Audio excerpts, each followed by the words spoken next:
May sasakyan kayo? Yung pong sakay crash. Sige. Ma'am Grace, asan? Ikaw magdadrive? Ang dami ay po. Grabe ka pala, ang driver mo. Attorney? Ha? Kasama din po siya. Masyado ka nang na-promote niya. Sige. Nasaan na? Brother, alam mo yun eh. Ako susunod sa'yo. Dito raw yun eh. Diretso lang po ito, sir. Diretso lang. Nasa si Bro Jerry? Ayun, doon na tayo. Sige. Okay, please. Thank you po. Thank you ha. Ingat. Kailan pa kayo dumating dito, Mrs.? Ikaw, ilang araw ka na? Magkaangkas po kami. Magkaangkas kayo? Deliver po kami. Ikaw, kapatid. Siya naman, asawa mo. By the way, sa inyong lahat, gusto kong ipaalam, kaya ako nandito as advocate, Yes, sir. hindi as congressman. In other words, hindi ko ito trabaho. Yung police, hindi ko kilala, hindi ko nakasama sa assignment. Itong pamilya nitong rider, hindi ko rin kilala itong mga ito. Siguro kilala ako. And to give you background, kaya ako may ganitong advocacy. Ako bilang isang anak mahirap na lumaki sa bahay kubo, naranasan namin ng aming pamilya yung discrimination sa pagbibigay ng public service. And nung high school pa lang ako, attorney for your information, biktima na ako ng illegal arrest. Nangarap ako na pag someday, somehow, at nagkaroon ako ng position na may capability ako na tulungan yung alleged victims ng pang-aabuso. Kaya nandito tayo. Nandito ang PAW para magbigay sa inyo ng libreng serbisyo bilang abogado ninyo. By the way, for the information of everybody ha, ito naman public service, wala tayong pag-uusapang personal. As usual, ang practice ko naka-video. Kaya tayo naka-video para kung may mali, yung ating mga kababayan, especially yung mga ordinaryong tao, attorney, parang nalelektura na rin natin. Yun din namang mga kapulisan, kung may maling trabaho, malalaman nila para ma-address natin ito. At kung may mali nga, kung may mali, wag nang maulit. Sabi ng iba, si Colonel kasi may kinikita yan sa AdSense ng YouTube and Facebook. Para malinaw sa lahat, hindi ang interest ko kumita ng pera. Kasi kung ang interest ko kumita ng pera, ipagbabawal ko na gamitin ang video ko. Partner, dito nga kayong dalawa, yung arresting officer dito.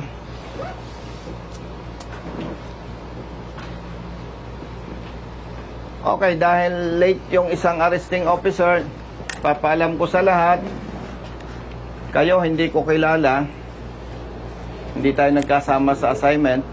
Yun naman pamilya nitong arrested person, hindi ko rin kilala. Nabanggit ko yan to inform everybody na wala tayong personal issue dito. Brothers, for your information, may kasama akong lawyers from PAW. Para, siyempre, ayan ay naisampa na ang kaso according to your chief. At yan naman, kahit hindi pa naisampa ang kaso, hindi ako pupunta para arborin o hingiin ang kaso. And as SOP, napakaganda ng ating government, mayroong in-established na Public Attorney's Office. Kasi alam natin, marami sa ating mga kababayan walang kakayahang kumuha ng sariling abogado. At yung kasama ko, si Colonel Banastaw, siya ang Provincial Chief ng Internal Affairs Service dito sa Quezon Province. At ang mandato naman niya, alam natin, kung may mali,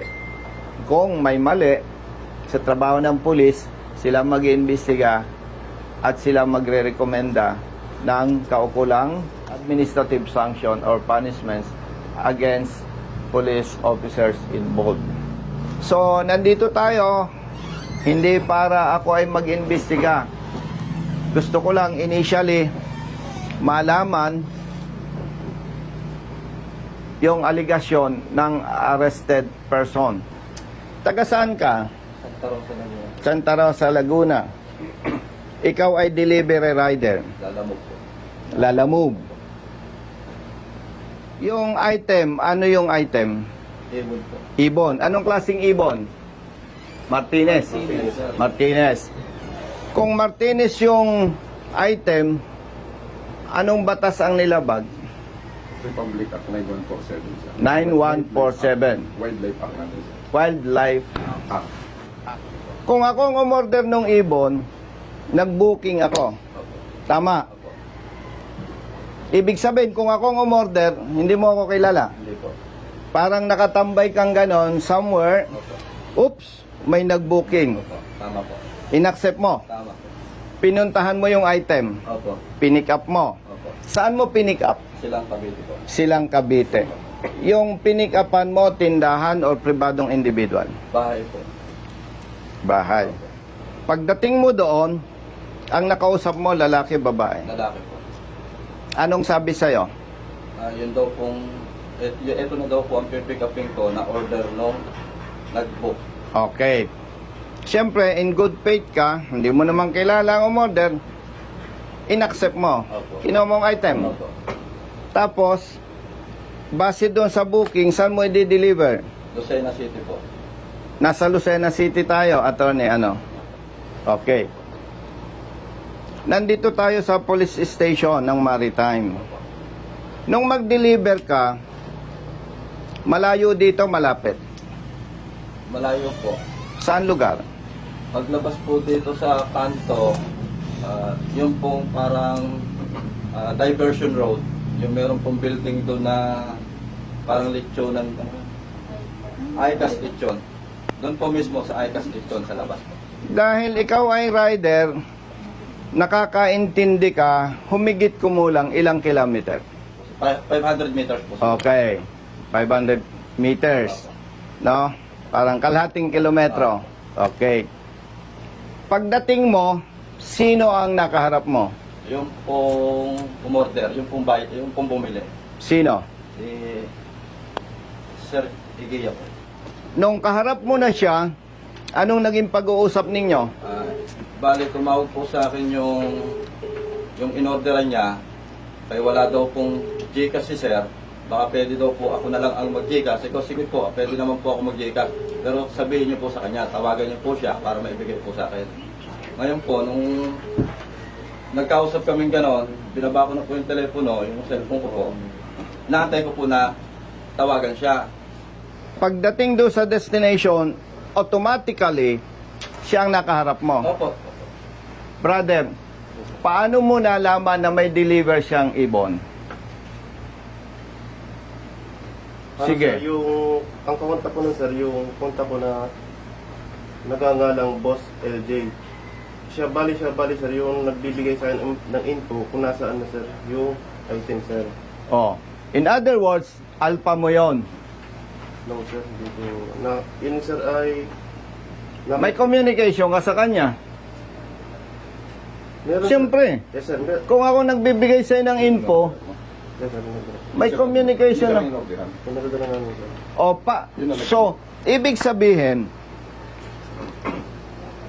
may umorder ng item, nag-booking, sa salitang Tagalog, ang malas niya, attorney, siya ang nakatanggap ng booking. Okay? Tapos, nung i-deliver niya yung item, ikaw na ang sumalubong. Tama? O, si attorney? Tapos, ang nagsampa ng kaso, sino? Ikaw na rin. Anong participation mo, kapatid? Arresting officer, sir. Ikaw ang arresting officer. So, ikaw ang umaresto. Oh, very clear. Attorney, ikinulong nyo Siyempre, kinulong nyo, hindi nyo pinalaya eh. Technically, kinulong nyo na rin yan. Sinampahan nyo ng kaso na dapat naman, tinanong ninyo, ikaw ba ay may kukuning abogado? Wala po. O sige, proceed tayo sa PAW. Ma'am, arestado itong tao na to. Kailangan po niya ng abogado. Mag-provide kayo. Dapat ganun ang ginawa. Tama po ba? Dapat ganun ang ginawa nyo. Hindi ko kayo hinahamak, mga kapatid na pulis. Pero nakikita ko, hindi kayo galing sa mayamang pamilya. Ibig sabihin, dalawa ang maaring dahilan bakit kayo nagpulis. Pangarap mong maging pulis para maging public servants. Ikalawa, para may maayos kang hanap buhay. Pambira naman. Maawa naman kayo sa katulad ng mga ito. Oh. Kaya ng konsensya ninyo? Ha? Chief, tinanong mo ba sila kung anong nangyari? Yes, sir. O anong kwento sa'yo? Nga, sir, nagkaroon ng transaction. Ito yung dumating. Oh, Ang depensa nga. sige, diretsohan tayo dahil official ka naman. Yes, sir. Do you think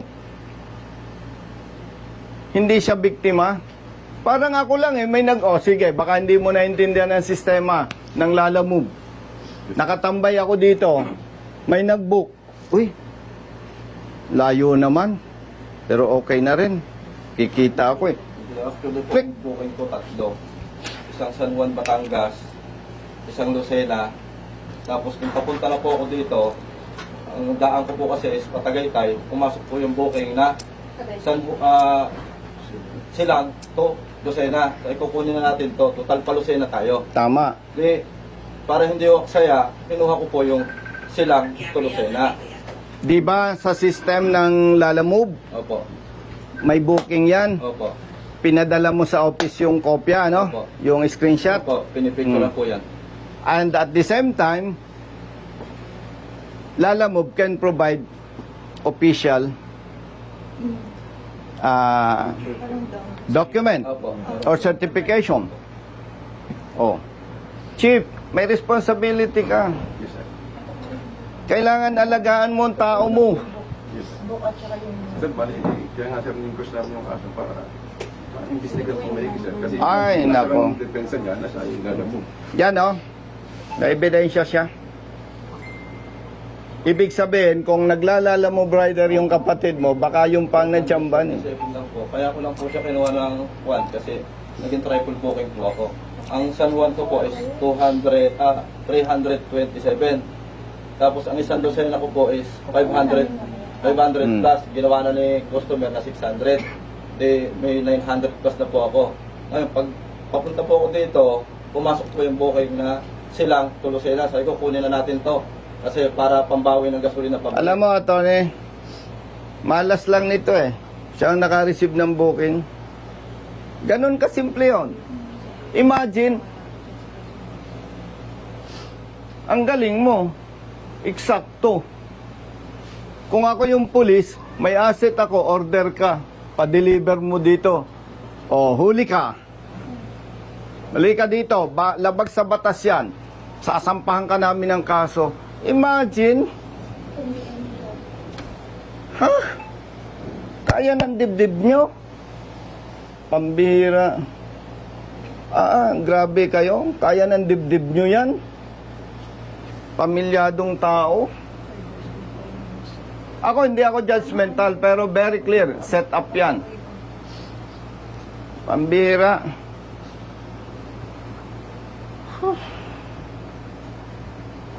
Grabe kayo. Buti nakakatulog pa kayo. May pamilya ka? Meron, sir. Ilang anak mo? Isa, sir. Ikaw? Di may accomplishment kayo? Oh. May accomplishment kayo? May re-report kayo? May arrested person kayo? Wow! Ang galing! Tapos nito, imagine, 6 ang anak. Kaya ng dibdib nyo. Alam nyo, yung mahihirap na tao, isang araw lang walang hanap buhay, gutom ang buong pamilya. Imagine, ang bigat, ang grabe ang dibdib nyo ah. Alam nyo, brothers, yung masamang gawa sa kapwa, may balik yan. Maniwala kayo sa akin. Ako, dati akong pulis ha. Hindi ako kaaway ng pulis. Kaaway ako ng tiwaling pulis na hindi tama ang ginagawa. Imagine. O ano sabi sa inyo sa prosecutor's office? Napipili po ako. Ang una po is, kung lalaban daw po ako is, mga 1 week, 1 month daw po o mahigit pa ang magiging proseso, pero ililipat daw po ako sa kulungan. Ngayon, yung pangalawa daw pong option is, aminin ko na lang para 1 week po ma-process na, dito na lang daw po ako mag-i-stay sa kanila. So inamin mo. Inamin mo para po mapabilis talaga ang proseso. See? Kasi may maliit akong bata na 5 years old. See? Bali sir, wala pa po tayong kopya ng inquest resolution. Nasaan yung inquest resolution? Napadalhan na po kayo. Kasi nagtanong kami Thursday daw po. Eh, tapos na. Last week. Wala pa sir, kasi ang sabi sir, hinihingan siya ng indigency para magawa yung resolution para mapababa po yung pensa. Kaso nga lang po, nung dumating na yung indigency, late na po. Holiday na Tapos po. nag-holiday po ng Friday sir. Maniwala kayo sa akin. Maniwala kayo sa akin. Hindi po pwede ang kay General Torre. Maniwala kayo sa akin. Ang gusto niyan trabaho, yung tunay na trabaho, hindi ganyan. Kapareho din yan sa drugs eh. Yung ginagawa ng iba eh. Iba lang ang item. Sa ngalan ng public service, hindi natin ito pwedeng patagalin.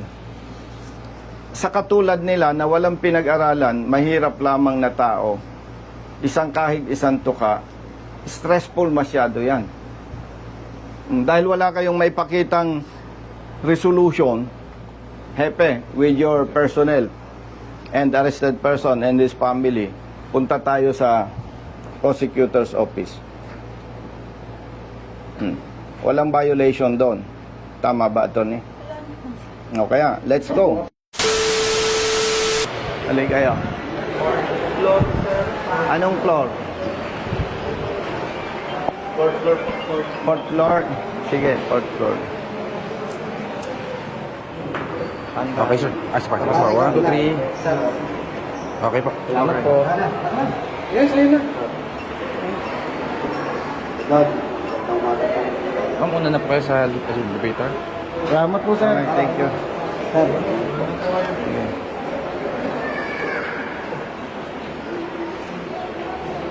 Thank you po. Thank you. Attorney. Sige po. But ladies first. Ladies first. Ito, dalawa naman po. O, dito tayo.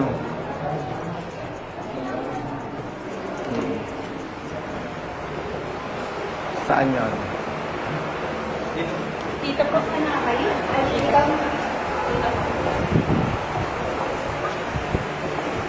Si Chief Joel Peligro po. Boss, City Prosecutor. good morning. Good morning po. May kasama ako ha.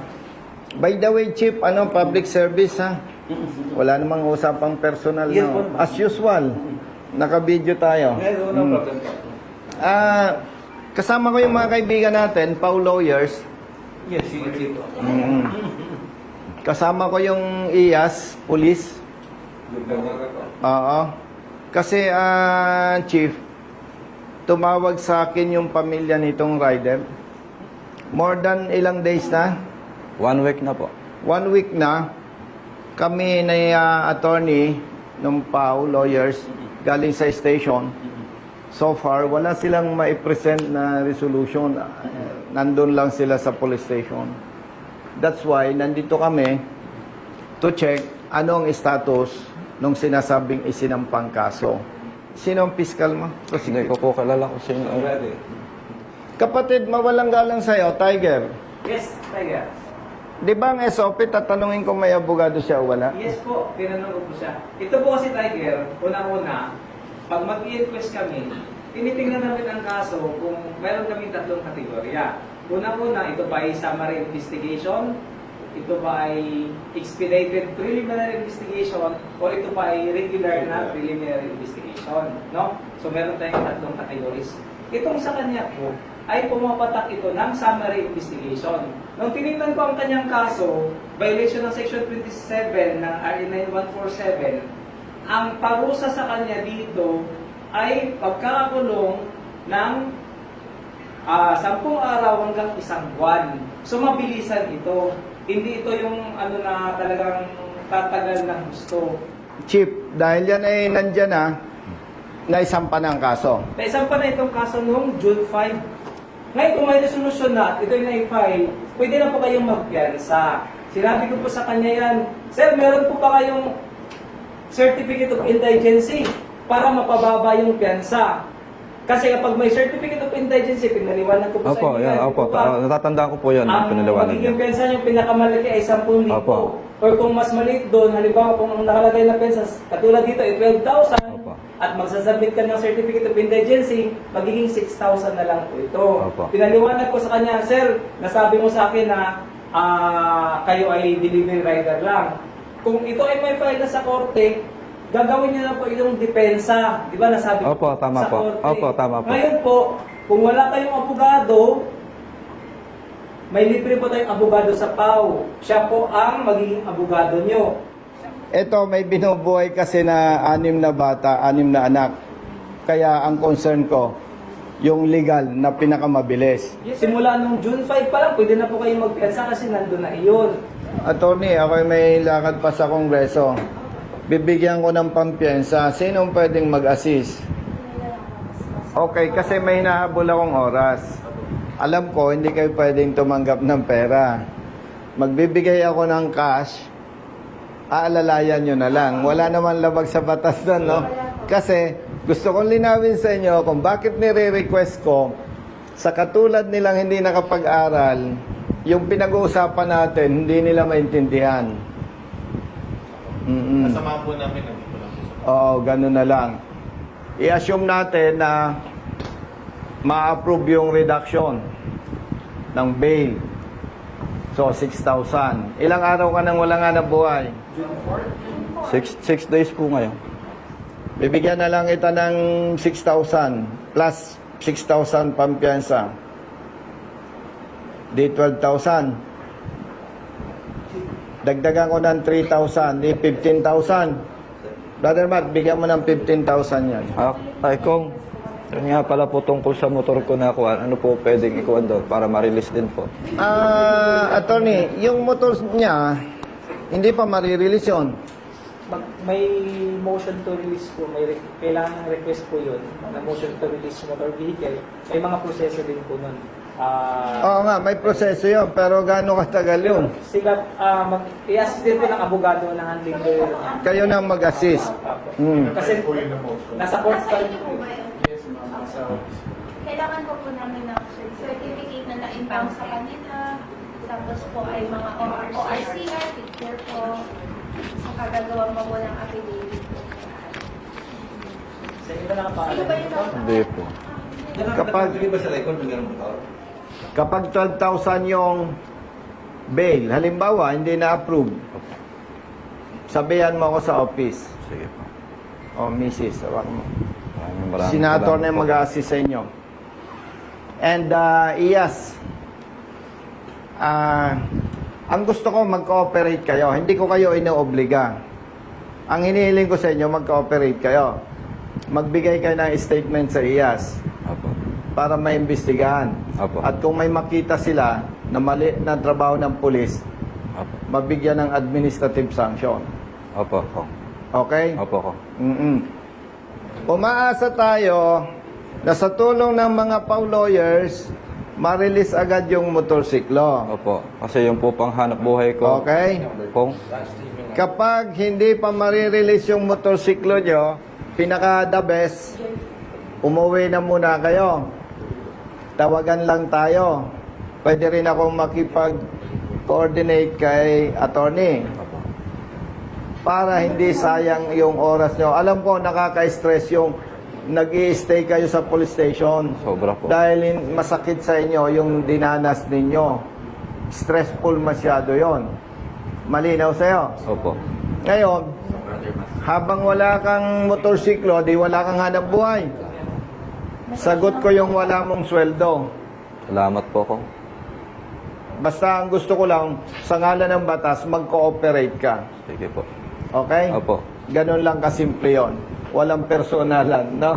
Ang request ko lang sa PAW, pare-pareho naman tayong Pilipino, hindi naman tayo magkakaaway, pero pag may nakita kayong mali, ang request ko lang, sampahan nyo ng kaso kung kinakailangan. Tama ba? Lagi po kami ganun. Oo, kasi ang interest lang natin dito, yung mali, may tama. Para kung may mali, wag nang maulit na may nasasakripisyo. At sa parte ng administrative naman, may iyas. Ang interest lang natin dito, kung makita na may pagkakamali ang pulis, mapatawa ng kakulang parusa para huwag nang maulit pa. Oo, so yon. Salamat sa mga PAW lawyers and Tiger. Chief, salamat. Thank you very much, bro. Nice Oo. meeting you. Salamat, Tiger. Attorney, salamat. Ano, partner? So, tawagan na lang tayo. Tawagan tayo, ano. Natutuwa ako kay Chief Acosta. Tumawag ako kagabi, gabi na talaga. Pero immediately, nag-text sa akin. Tapos nag-usap kami ni Ma'am. Oo. Galing. Basta nasa tama may kakampi ka. Nandiyan si Colonel Busita. Nandiyan si Colonel Busita. Huwag ka naman ng body ka nag-iisa. Basta nasa tama may kakampi ka. Nandiyan si Colonel Busita. Nandiyan si Colonel Busita. Bilat sa init, minsa'y basa din ng ulan. Pawis na gumuguhit sa mismo ring katawan. Kadalasang sumisingit, pagod nararamdaman. Ngunit diretso sa pagpihit, kumalaman ng tiyan. Bawat daan ng masikip, pinipilit malusutan. Marating lang ang lugar na dapat kong puntahan. Maihatid ng pagkain, serbisyong nakalaan. Para sa mga taong kailangan kong pagsilbihan. Napili kong hanap buhay, makipagsapalaran. Magdamag man sa daan, puyat man ay tatatagan. Para sa pamilya ko na laging nakaabang. Handa akong gawin lahat, mabuhay lang ng marangal. Kahit pa may sandaling tila ba natatapakan ng karapatan sa tuwing minsan ay nararanasan. Di patas na pagtingin ng ilang nanunungkulan. Mga taong abusado sa kimsa kapangyarihan.